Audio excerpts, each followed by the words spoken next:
Hardo TV miidiyaa ogeessota ogummaa miidiyaa qabaniin hundeeffamedha.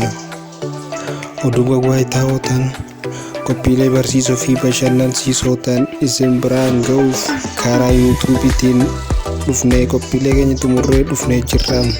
Hardo TV argachuuf toora YouTube keenyaatiin Hardo TV jechuudhaan nu argachuu dandeessu. YouTube teenya subscribe godhuudhaan nu cinaa dhaabbadhaa. Hardo TV ilaalcha haaraa. Galatooma.